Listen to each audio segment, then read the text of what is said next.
법과 판례를 일상의 언어로 전해드립니다. 저는 법이야기의 김지미 변호사입니다. 세상에는 참 많은 종류의 직업이 있죠.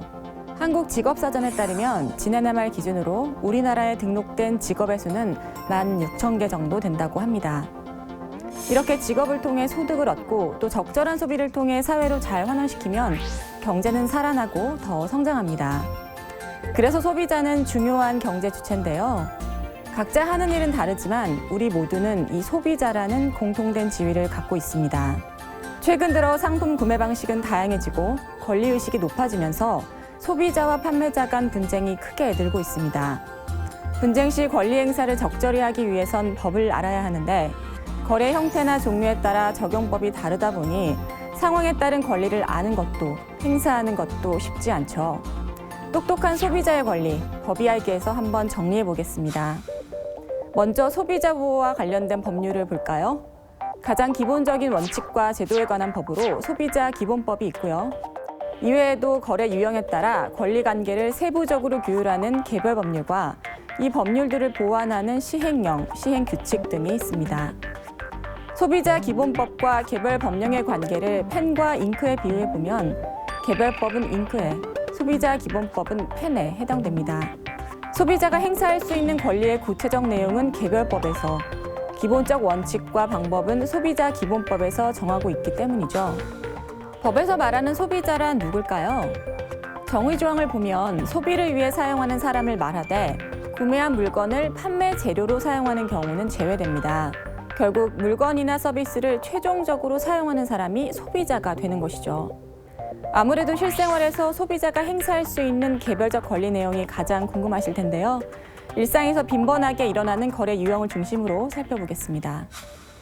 먼저 전자상거래법입니다.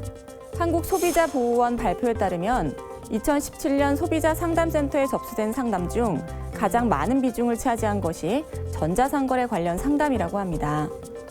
통신 서비스 산업이 발달하고 스마트폰이 보편화되면서 온라인 거래가 늘고 관련 분쟁도 그만큼 증가한 것으로 보입니다. 이 법이 규율하는 거래는 전자거래와 통신 판매 거래인데요. 인터넷 쇼핑몰에서 물건을 사거나 인터넷 강의를 수강하는 것, 텔레비전 홈쇼핑 등이 이 법에 적용을 받습니다. 방송 보시는 분들 대부분 온라인에서 구매해 보신 경험이 있을 겁니다. 받아보니 상품이 마음에 들지 않거나 광고 내용과 다르다면 환불받을 수 있어야겠죠. 이때 환불받기 위해서는 소비자가 먼저 구매를 취소하는 의사를 밝혀야 합니다. 이 의사 표시가 가능한 기간이 법에 정해져 있는데 7일과 30일 두 가지로 알아두시면 편합니다. 단순 변심의 경우 물건을 받은 날로부터 7일 이내, 상품이 광고와 다른 경우는 그 사실을 안 날로부터 30일 이내에 가능합니다. 만일 상품에 중대한 하자가 있거나 그 하자로 인해 추가적인 손해를 입었다면 전자상거래법에 따른 환불을 요구하는 것 외에도 민법이나 상법에 따라 계약을 해지하고 손해배상을 청구할 수 있다는 점도 아시면 좋겠습니다. 최근 들어 인터넷을 통해 중고 물품을 거래하거나 해외 사이트를 통해 상품을 구매하시는 분들이 많아졌습니다. 개인 간 거래나 해외 직접 구매 시엔 전자상거래법이 적용되지 않으니 각별히 유의하셔야 합니다. 물론 중고거래의 경우 민법에 따라 손해배상 청구나 계약 해제가 가능하긴 하지만 심판이나 소송 절차를 거쳐야 하기 때문에 구매 전에 상품 관련 정보를 저장하고 지불 시의 영수증도 잘 챙기셔야겠습니다. 신용카드 할부거래 서비스를 자주 이용하시는 분들은 할부거래법상의 권리를 알아두시는 게 좋습니다. 이 법은 할부거래, 즉 대금을 2개월 이상의 기간에 걸쳐 3회 이상 나눠 지급하고 대금 완납 전에 물건 등을 공급받는 거래에 한해서 적용되는 법입니다. 소비자가 할부 거래를 통해 물건을 샀다면 공급받은 날로부터 7일 이내에 구매를 취소하고 환불을 요구할 수 있는데요. 이때 주의할 점은 신용카드 결제액이 20만 원 이상일 때에만 청약을 철회할 수 있고 자동차, 냉장고, 세탁기, 보일러와 같은 제품은 한 번 사용했다면 단순 변심에 의한 취소가 불가능하다는 사실입니다. 또 청약 철회는 반드시 서면으로 해야 하고요. 청약 철회 의사를 판매자뿐 아니라 신용카드 회사에도 서면으로 알려야 합니다. 서면 통지라고 하니 혹시 부담스러우신가요? 어렵게 생각하지 마시고 할부 결제 후 받는 영수증 뒷면을 보시면 양식이 있을 겁니다. 이걸 그대로 활용하시면 됩니다. 근로시간이 단축되고 여가 시간이 늘면서 새로운 것을 배우려는 분들 많아졌죠.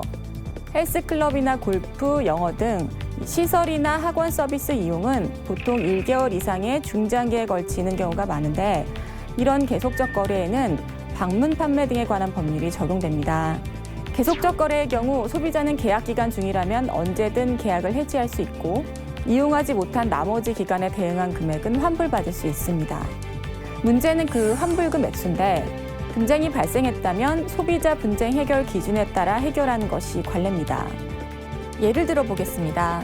만일 여러분이 체육시설업체와 1년 정기 계약을 체결하고 대금 100만 원을 지불했는데 개인적인 사정으로 2개월만 이용하고 중도 해지하려고 합니다.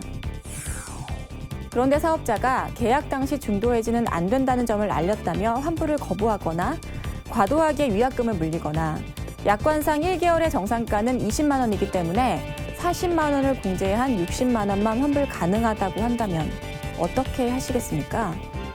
소비자 분쟁 해결 기준에 따르면 과도한 위약금 청구, 환불 거부 모두 금지 행위입니다. 소비자가 원한다면 취소일까지의 이용 일수에 해당하는 금액과 총 이용 금액의 10%를 공제 후 환급하도록 되어 있습니다. 권리를 정확하게 알고 바르게 사용할 때 소비자는 존중받고 판매자는 성장합니다. 오늘은 자주 발생하는 거래 유형에서 소비자가 행사할 수 있는 권리 내용을 알아봤는데요. 다음 시간에는 이 권리들을 어떻게 행사하면 되는지 그 구체적 절차와 방법을 한번 살펴보겠습니다. 법이야기 김진미 변호사였습니다.